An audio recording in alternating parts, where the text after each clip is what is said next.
Good morning बच्चों। हाँ, मैं जानती हूँ कि मेरे बच्चे मुझे अब जान गए हैं, पहचानते भी हैं। तो बच्चों, मैं ये जानना चाह रही थी, आप लोग कैसे हो?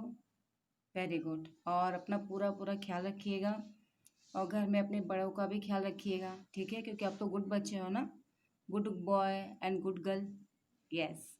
तो ये कहना था बच्चों, जैसे कि अब तक हमारे जो हिंदी में फर्स्ट में अब तक तो हमारे लगभग 4 लेसन कंप्लीट हो गए हैं। तो 4 लेसन में आपने अच्छे से उसमें रीडिंग वगैरह सारी बातें कर ली हैं, क्योंकि मैंने इसमें आपको पढ़ाने के साथ साथ एक्सरसाइज और कुछ एक्स्ट्रा भी क्वेश्चन दिए हैं, जिसके द्वारा आप उनको और अच्छे से आपने क्या समझा है मुझे वो भी पता चले। तो इसलिए आज हम इस चैप्टर का, जैसे कि इसके पहले हमने जाना था बच्चों के राम का वनगमन।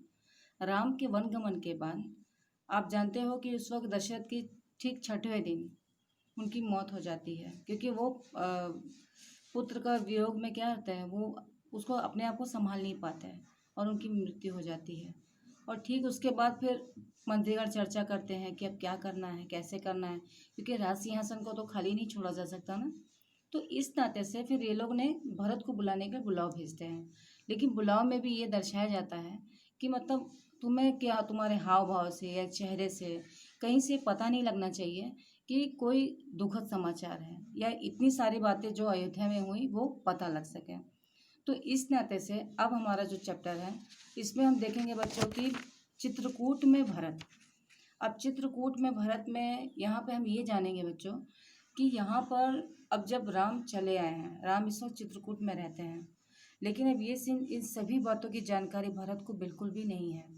भरत तो अपने ननिहाल थे, तो ननिहाल में थे, तो अब उन्हें बुलावा भेजा गया है। और भरत की भी जो मन मन चेतना है या मन की जो विडंबना है, वो भी कुछ ऐसी है कि उन्हें भी कुछ चीज़ें अच्छी नहीं लग रही हैं। हर चीज़ बहुत अजीब सा लगता है उन्हें। अलग अलग सपने आते हैं कि मतलब कोई पिता को लेके जा रहा है, मतलब जैसे होता है ना कि किसी बुरे चीज़ का अंदेशा होना। तो ठीक इस अध्याय में भी वही बातें हैं कि यहाँ पर भी उन्हें अंदेशा हो जाता है। देखो बच्चों, जब हमारे आसपास कोई चीज़ें घटती हैं या कुछ होने वाला होता है, तो कहते हैं ना कि वो थोड़े बहुत आभास में आ जाती हैं। ठीक ऐसा ही कुछ भरत के साथ भी हो रहा था। अब चूंकि इन्हें बुलवाने के लिए वहाँ, और जब तक ये सोचते रहते हैं तभी तक वहाँ पे लोग, उन्हें बुलाने वाले जो रहते हैं सभा के लोग, वो पहुँच जाते हैं। फिर वो अच्छे से उनको वहाँ से विदा उदा किया जाता है।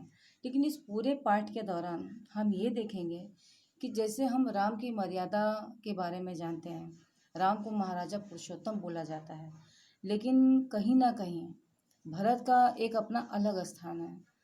भरत का जो कर्तव्य निष्ठता थी, जो अपने भाई के प्रति प्रेम है, ये चीज़ें बच्चों आज के समय में देखने में बहुत कम मिलती हैं। और ये चीज़ों को ऐसा निर्बंध देखने के मतलब इसीलिए कहा जाता है कि रामायण को अगर देखो या सुनो तो उनके कुछ गुणों को अपने अंदर ज़रूर लेना चाहिए बच्चों। और मैं भी उम्मीद करूँगा कि मेरे बच्चे कुछ ज़रूर तो इस गुण को अपनाएं, अपने जीवन में ले आएं, क्योंकि ये अच्छी, बहुत अच्छी बातें हैं जो आगे आपके फ्यूचर में आपके बहुत अच्छे काम आएंगी, आपको और अच्छा व्यक्ति बनाएंगी। और इसी नाते से हम जो इस साहित्य को हम पढ़ रहे हैं, इस कथा को, रामायण को पढ़ रहे हैं, वो इसीलिए है बच्चों। तो इसमें भी हम भरत का जो प्रेम है अपने भाई के प्रति, उनके लिए जो दायित्व है, उनकी माँ के जो किए गए कार्य की वजह से अपने भाई को से छूटना पड़ता है, या उसके वजह से कितने लोग दुखी होते हैं, यहाँ तक कि उनके पिता का भी देहांत हो जाता है। ये सारी बातें भरत को मतलब वो बर्दाश्त के बाहर थी। क्योंकि स्टार्टिंग में सबको यही लगता है कि भरत बहुत गलत थे, कैकेयी को बुरा बोला जाता है, राजा दशरथ को बुरा बोला जाता है। और जब भरत भी जब अयोध्या में आते तो उन्हें हर चीज़ सुनी सुनी नजर आती है। तो कहते हैं ना कि किसी चीज़ को देखो या आसपास के माहौल को देखो तो समझ में आ जाता है कि कुछ तो जरूर घटा है। तो ठीक इसी प्रकार से तो यहाँ पर हम उसी इस अध्याय में बच्चों यही सारी बातें जानेंगे। और दूसरा ये भी जानेंगे कि किस प्रकार से भरत चित्रकूट भी जाते हैं, राम को मनाने की पूरी चेष्टा करते हैं कि जो गलती मेरी माता ने की है उसे मैं कुछ हद तक सुधार सकूं, कि जिससे लोग कल को ये ना कह सकें कि राज्य के लिए तुमने अपने भाई को इस तरह से तकलीफ दी।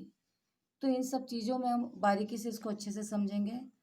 तो अब बच्चों, ये आज का हमारा जो लेसन है चित्रकूट में भरत, अब हम इसके बारे में जानेंगे। तो आप अच्छे से इसको रीड कर लीजिएगा। ये हमारा 5th वाला लेसन है, ठीक है? और बाकी सारे लेसन को अच्छे से रीड कर लीजिए बच्चों।